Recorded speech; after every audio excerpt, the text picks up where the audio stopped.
What's up guys, Damian Keyes here, welcome back to the channel and welcome to Mexico. There's a big storm outside. Anyway, once upon a time, in fact, let's not start like that. Back in the day, which was a Wednesday, I was a radio DJ, which I did for 2 years. And as a radio DJ, it was on a local city radio station, and the job was to promote up-and-coming bands. It was at the time where I still owned the music college BIM, and as a part of helping young students and musicians get their music out there, we had a radio show, and I was the DJ for that. I learned a lot whilst I was doing it, but just before I started doing the show, I needed to do a trial show. And so they gave me a 1-hour trial on what they called the graveyard shift, which was 3 o'clock in the morning. The reason why they did that was obviously because nobody was listening at all.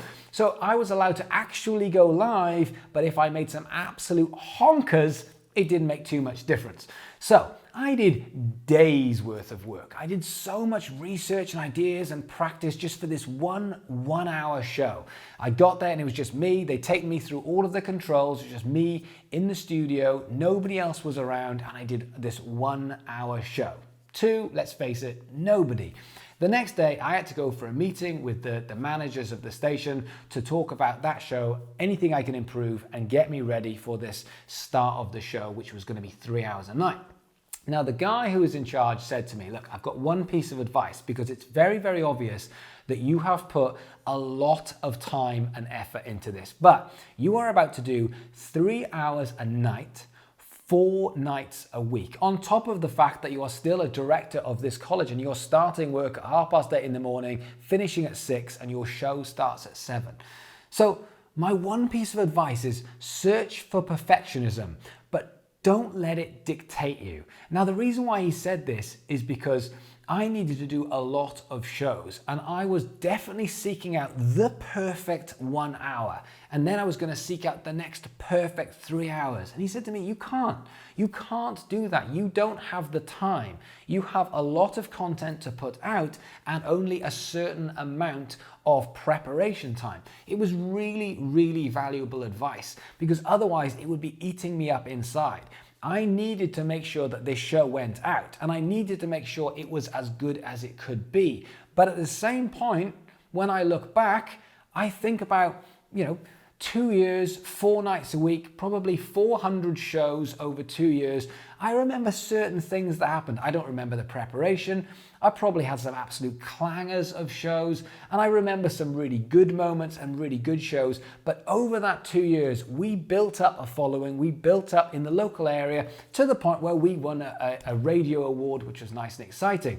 Now, I think back to my playing career of doing 2,000 gigs. Do I remember all 2,000 gigs? No, I absolutely don't. Was every single gig perfect? No, there was absolutely some clangers. And this is part and parcel of what we do whilst we're building content.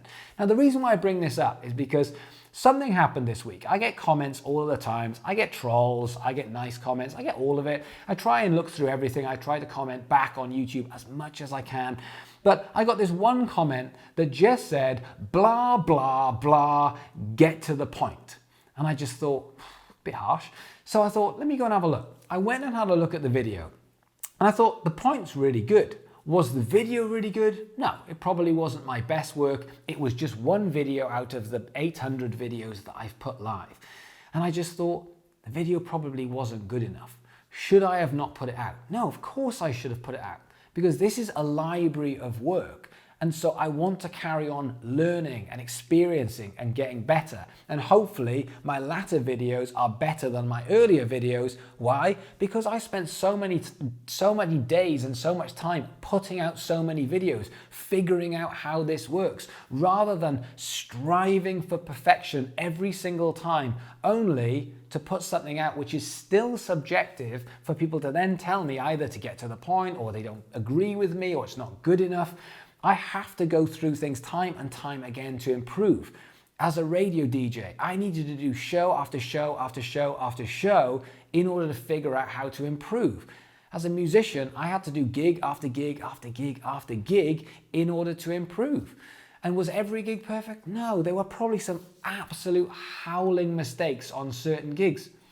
That's just the way it rolls. So this idea of being a perfectionist is something that crops into so many musicians that they can't put stuff out. There's so many of you guys that have got music on hard drives because it's not quite finished or it's not quite right. But if we're not putting stuff out, then we are missing out on opportunities because we are always one piece of content away. We're always one song away from greatness. And you don't get to decide which song becomes great, unfortunately. You get to decide which songs go out, but the audience gets to decide which songs go viral. The audience gets to decide which piece of content they loved the most. So I'll finish this off with a story that came up the other day, which was on my Instagram, someone had just done this amazing track of it was one of their songs. They just did an acoustic version, and I just loved it. And I messaged them and I said, can you do me a favor? Can you put that on Spotify? Because I can't listen to this on Instagram in the car or when I'm out. And he was like, oh, I'm not sure about that. It's just me playing live. And I was like, no, but I really like the version. You're stopping me from listening to this. And he was like, yeah, but I don't feel comfortable putting that on Instagram. It was just a once in the moment.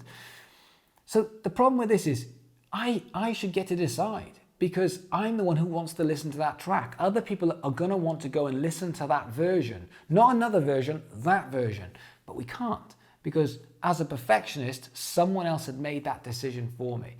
So I want you to think about it. Is perfectionism holding you back? Because if it is, this is something that we need to deal with, because we need to be putting out a certain amount of content to improve. We need to be writing a certain amount of songs. We need to be putting a certain amount of songs out in order to learn how this works and in order to please the audience. There is a classic line from Woody Allen when he said 80% of success is turning up. And that's our job, to show up in the stories every day, to show up in the feed every day, to show up on YouTube at least once a week, to be there, to keep showing up time and time again, and allow the audience to decide to come on that journey, to build up this passion of what you're doing. And at some point, something will go viral. And you might write something and you might know it's going to go viral, but I can promise you there's going to be plenty of times when you put something out and it will do better than you think.